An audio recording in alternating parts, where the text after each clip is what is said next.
കമ്പനിയിലെ നമ്മൾ അടുത്തൊരു സ്റ്റേജിലേക്ക് കൊണ്ടുപോവുകയാണെങ്കിൽ ബിസിനസ് കൂടണം, പിന്നെ ആ ഒരു സിസ്റ്റത്തിൽ മാറ്റങ്ങൾ ഉണ്ടാവണം, അല്ലെങ്കിൽ നിലവിലുള്ള സിസ്റ്റം മോശമാണെങ്കിൽ അതിനെ മെച്ചപ്പെടുത്തണം, മാർക്കറ്റിംഗ് സ്ട്രാറ്റജി പോരാ എന്നുണ്ടെങ്കിൽ അതിനെ തിരുത്തി കൊണ്ടുപോകണം, പ്രൊഡക്റ്റ് കാര്യങ്ങളുമായി ബന്ധപ്പെട്ട കാര്യങ്ങൾ, ഇങ്ങനെ തുടങ്ങി ഒരുപാട് കാര്യങ്ങൾ ശ്രദ്ധിച്ചിട്ടുണ്ടെങ്കിൽ തീർച്ചയായിട്ടും ഇനിയും ഒരുപാട് ഉയരങ്ങളിലേക്ക് അടുത്തൊരു 5 വർഷം കഴിയുമ്പോൾ അല്ലെങ്കിൽ അടുത്തൊരു 10 വർഷം കഴിയുമ്പോൾ നമ്മളെ കമ്പനിയെ ഒരു ഉയർന്നൊരു ലെവലിലേക്ക് ഇനിയും എത്തിക്കാനും ഒരുപാട് ആളുകൾക്ക് ജോലി കൊടുക്കാനും കഴിയുന്ന ഒരു സ്ഥാപനമാക്കി മാറ്റാൻ നമ്മളെല്ലാവരും കൂടി വിചാരിച്ചാൽ നടക്കാവുന്നതേ ഉള്ളൂ.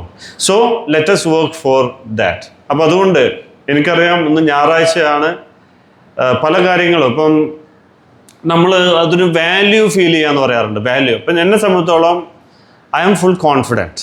ഞാൻ വളരെ കോൺഫിഡൻ്റ് ആണ്. എന്തുകൊണ്ടെന്ന് വെച്ചാൽ I have been working for this program last 1 week.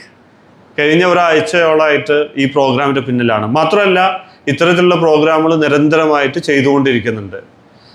അപ്പം അത് ഇവിടെയാണെങ്കിലും പുറത്താണെങ്കിലും. So that's why I am very confident I can give you something. എനിക്ക് നിങ്ങൾക്ക് വളരെ പ്രധാനപ്പെട്ട വാല്യുബിൾ ആയുള്ള കുറച്ച് കാര്യങ്ങൾ എന്ത് ചെയ്യാൻ പറ്റും, പറഞ്ഞു തരാൻ പറ്റും. But you are the person, you have to use that. നിങ്ങളാണ് അത് തീരുമാനിക്കേണ്ടത്, whether I should change or not. അത് എന്നെ കൊണ്ട് സാധിക്കൂല. ഇപ്പം ഞാനെന്നുള്ള വ്യക്തി ഇവിടെ നിൽക്കുന്നുണ്ടെങ്കിൽ it's because of my effort. അതേപോലെ തന്നെ നിങ്ങൾ എന്നുള്ള വ്യക്തി ഈ ഒരു അവസ്ഥയിൽ നിന്ന്, ഈ അവസ്ഥ എന്ന് പറയുമ്പോൾ മോശമായ അവസ്ഥ എന്നുള്ളതിന് ഒരു അർത്ഥമില്ല കേട്ടോ. അതിന് അടുത്തൊരു ലെവലിലേക്ക് മാറുക എന്ന് പറയുമ്പോൾ അത് ഇമ്പ്രൂവ്മെൻ്റ് തന്നെയാണ്. It may be personal improvement or professional improvement. ആ ഒരു സ്റ്റേജിലേക്ക് നമ്മൾ ഇതിനെ കൊണ്ടുപോകുമ്പോൾ തീർച്ചയായിട്ടും we need to do something special. We need to work on ourselves. We need to improve our personality. We need to improve our sales skill. We need to improve our leadership skills. അപ്പം അതുകൊണ്ട് ഇന്നത്തെ ഒരു ദിവസം എന്നെ സംബന്ധിച്ചോളം നിങ്ങളെ സംബന്ധിച്ചോളം ഇനി ഈ ഒരു 5 മണി വരെ നമുക്ക് വേറെ ഒരു തോട്ട് കൊടുത്തിട്ടും കാര്യമില്ല. ഉണ്ടോ? വേറൊരു തോട്ട് നിങ്ങൾ എന്ത് ചെയ്യണ്ട, ഇപ്പം കൊടുക്കുകയാണ്. ഇപ്പം മഴയാണ് പുറത്ത്. So it's happening. മഴ നടന്നു, അവിടെ മഴ പെയ്തുകൊണ്ടിരിക്കും, നമുക്ക് നിർത്താൻ കഴിയില്ല. ഓക്കെ, നമ്മളെ സംബന്ധിച്ചോളം ഇവിടെ ഫിസിക്കലി മാത്രം നമ്മുടെ ഒരു പ്രസൻസ് പോരാ, നമ്മുടെ മെൻ്റൽ ഒരു റെസ്പോൺസും കൂടി ഇവിടെ ഉണ്ടാവണം. മെൻ്റലിയും കൂടി നമുക്കിവിടെ ഇൻവോൾവ് ചെയ്യാൻ കാരണം സൺഡേ എന്ന് പറയുമ്പോൾ ഹോളിഡേ ആണ്. ഈ ഹോളിഡേ എന്ന് പറയുമ്പോൾ സ്വാഭാവികമായിട്ടും നമ്മൾ പല പ്രോഗ്രാമുകളുണ്ടാവും. പക്ഷേ എന്തുകൊണ്ട് ഇപ്പോൾ എല്ലാ സൺഡേയിലും നമ്മളിങ്ങനെ പ്രോഗ്രാമുകൾ ചെയ്യാറില്ല? ഒരു പക്ഷേ വർഷത്തിലൊരു പ്രാവശ്യമായിരിക്കാം, അല്ലെങ്കിൽ മാസത്തിലൊരു പ്രാവശ്യമായിരിക്കാം.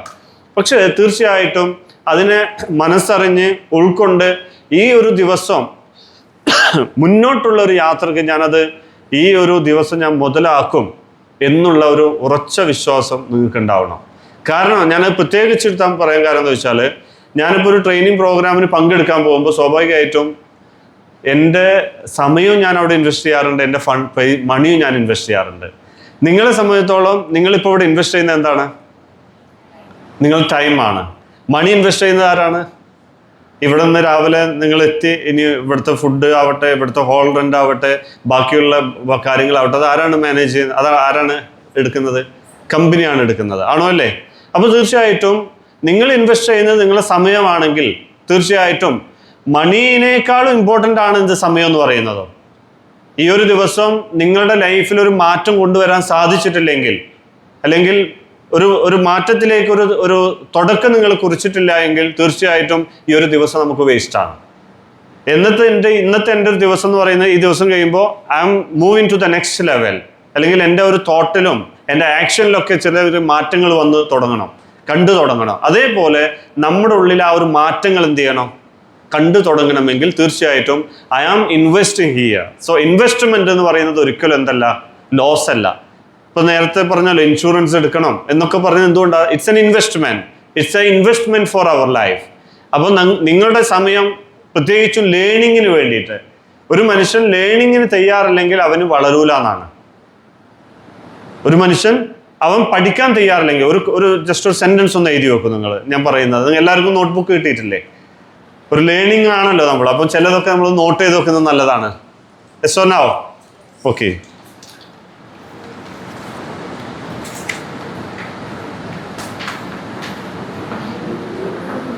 മലയാളത്തിൽ എഴുതിയാൽ മതി. ഇതാണ് സെന്റൻസ്. ഇതാണ്: പഠിക്കാൻ ആഗ്രഹിക്കുന്നവരെ മലയാളത്തിൽ എഴുതിയാൽ മതി. മലയാളത്തിൽ തന്നെ ഞാൻ പറയുന്നത് കേട്ടാ. പഠിക്കാൻ ആഗ്രഹിക്കുന്നവരെ പഠിപ്പിക്കുന്നത് വലിയ മാറ്റം ഉണ്ടാക്കുന്നു. പഠിക്കാൻ ആഗ്രഹിക്കുന്നവരെ പഠിപ്പിക്കുന്നത് വലിയ മാറ്റം ഉണ്ടാക്കുന്നു. നിങ്ങളുടെ ബോഡി ലാംഗ്വേജിൽ നിന്നാവാം, നിങ്ങളുടെ ഐ കോണ്ടാക്റ്റിൽ നിന്നാവാം, നിങ്ങളുടെ ബിഹേവിയറിൽ നിന്നാവാം, നിങ്ങളുടെ കമ്മ്യൂണിക്കേഷനിൽ നിന്നാവാം.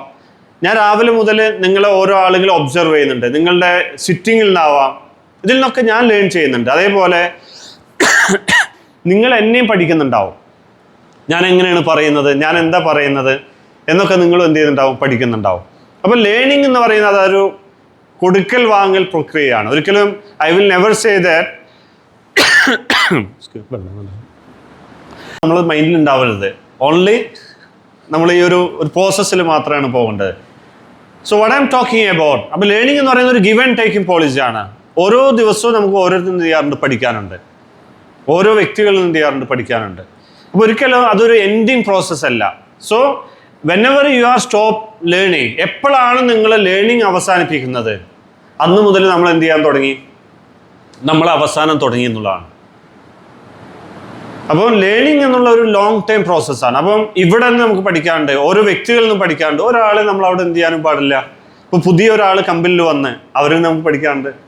പുതിയ ആൾ ചിന്തിക്കുന്നത് എന്താണ്, ഇവരിൽ നിന്ന് ഞങ്ങൾക്ക് എന്ത് ചെയ്യാനുണ്ട്, കുറേ കാര്യങ്ങൾ പഠിക്കാനുണ്ട് എന്ന്. അപ്പോൾ ഈ ഒരു പ്രോസസ്സ്, അപ്പോൾ നിങ്ങളുടെ മനസ്സിൽ പൂർണ്ണമായിട്ടുണ്ടാവേണ്ടതെന്ന് വെച്ചാൽ, ഞാൻ നിങ്ങളെ പഠിപ്പിക്കാൻ വന്നതല്ല, നിങ്ങൾ എന്നെയും പഠിപ്പിക്കാൻ വന്നതല്ല. കാരണം ഇവിടെ ഇരിക്കുന്ന ഓരോ ആളുകളും 20 വർഷം 30 വർഷമൊക്കെ എക്സ്പീരിയൻസ് ഉള്ള ആളുകളാണ്. You just calculate 20 into 30 years. ഒന്ന് കാൽക്കുലേറ്റ് ചെയ്ത് നോക്കൂ. 30 വർഷം എക്സ്പീരിയൻസ് ഉള്ള ആളുകൾ, അല്ലെങ്കിൽ 20 വർഷം എക്സ്പീരിയൻസ് എന്ന് പറയുന്നത് അതൊരു ചെറിയ കാര്യമല്ല. അപ്പോൾ ഈ 20 വർഷത്തെ എക്സ്പീരിയൻസ് ഉള്ള ആളുകളും അതിൽ 1 വർഷത്തെ എക്സ്പീരിയൻസ് ആയാലും, 1 വർഷത്തെ എക്സ്പീരിയൻസ് എന്ന് പറയുന്നത് നിങ്ങളെ സംബന്ധിച്ചോളം ഒരുപക്ഷെ സദേണിലായിരിക്കാം, പക്ഷെ നിങ്ങളുടെ ലൈഫിൽ 1 വർഷത്തെ എക്സ്പീരിയൻസ് അല്ല.